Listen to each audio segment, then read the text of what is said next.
get back into a deal that you all trashed in the first place. There's no one begging. I don't Clearly, know. this is a Senator shame. Senator Booker, your time's up. But Senator Rubio, since he's I do want to over, address you some can of these points because they go to the heart of the matter. No one's begging for anything here. The Iranians might be begging because their economy's losing hundreds of millions of dollars a day. That they are losing. Understand, Iran had street protests going on before all of this started. All of those factors, economic factors in Iran, are far worse today than they were 6 months ago when those protests were happening. They have hyperinflation. Their currency's completely devalued. They're struggling to make payroll for their government workers. Iran is in a very serious situation. What you just watched was a humiliating moment between Senator Cory Booker and Secretary Marco Rubio. The exchange was explosive. Watch closely. Then share your thoughts in the comments. Don't forget to like, share, and subscribe to American Talking Point, and stay tuned for the full breakdown. The Strait of Hormuz, I was listening to their conversations you had with some of my colleagues.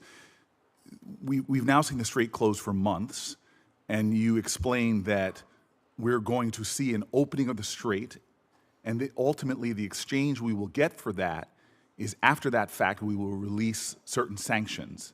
Is that correct? No, that's not what I said. What I said was that if they open the straits, we will lift our blockade. The straits and the blockade are what are interrelated. And so for the nuclear program, in exchange for getting rid of the fissile material out of country, I imagine, is what the highly enriched uranium, we would release sanctions. Is that correct? Well, it's not just that. It's also their enrichment activity. They would have to, they would have to make very severe and significant concessions on what they intend to enrich in the future. And already with the March relaxing of sanctions, allowing Iranians to sell oil to the Chinese, estimates have been between $10 and $50 billion they got from that relaxing of sanctions.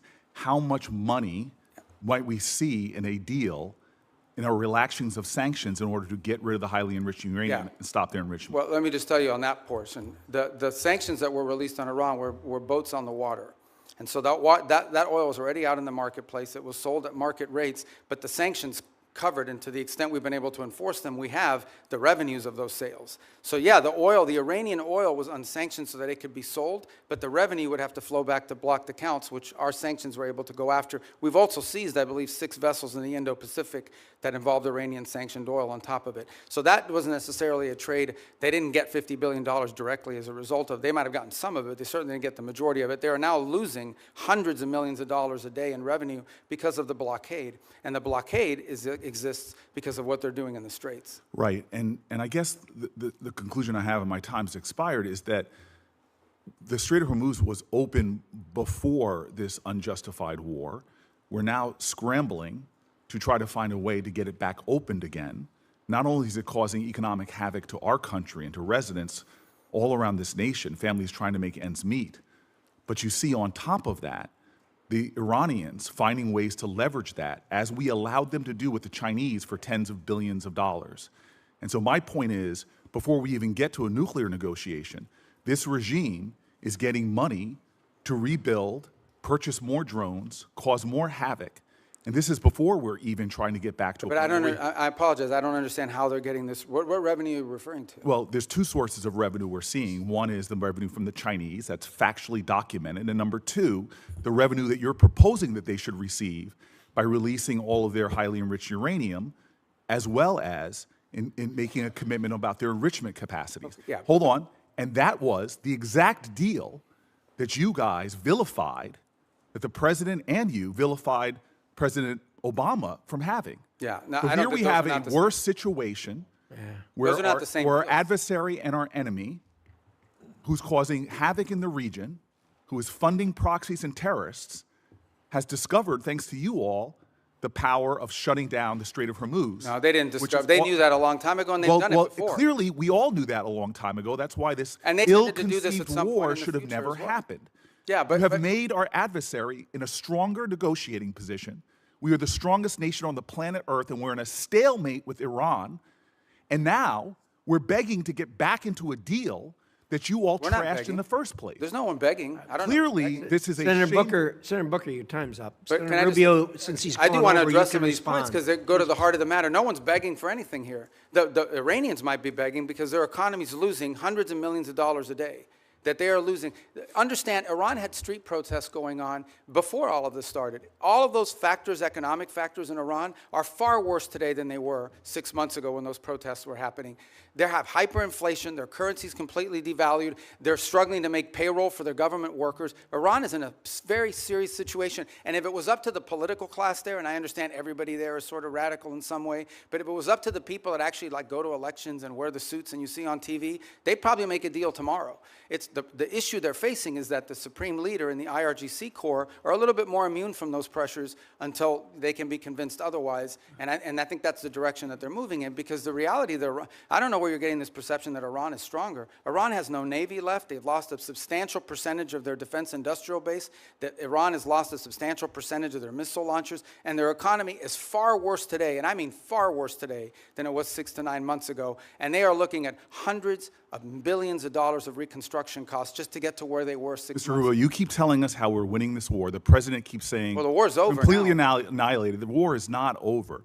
And yet the American people see how we're losing at the pump and with their costs, and yet this thing still hasn't been resolved. Every day he tweets out, oh, we've obliterated them, we've annihilated them, they're going to surrender, but yet we still find ourselves spending billions of dollars a week Senator on Booker, a war abroad. you've gone way over. And I've been It would be very nice if we generous had on time. hearings where people Thank had to you, be held Senator accountable. Booker. Senator Scott. All right. This exchange highlighted two completely different views of how America should deal with Iran. Senator Cory Booker argued that the conflict has made Iran stronger and placed the United States in a weaker negotiating position. His concern was that Americans are paying higher prices, the conflict continues, and Iran could eventually benefit from sanctions relief as part of a future agreement. Secretary Marco Rubio rejected that argument point by point.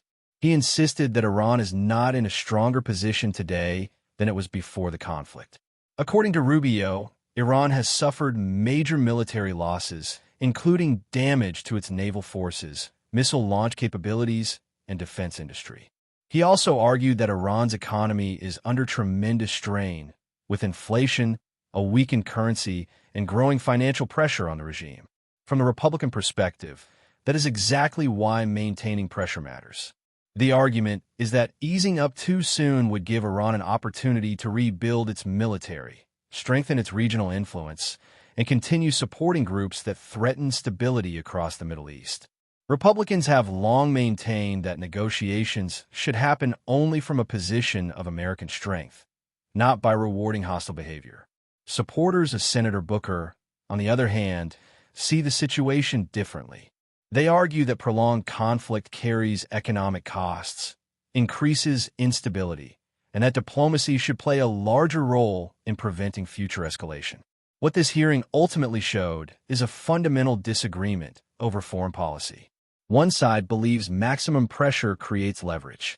The other believes the current strategy risks prolonging conflict and increasing costs. Now it's your turn. Who made the stronger case in this exchange? Did Secretary Rubio successfully answer the concerns that were raised? Or do you think Senator Booker highlighted important risks that still haven't been addressed? Leave your thoughts in the comments below.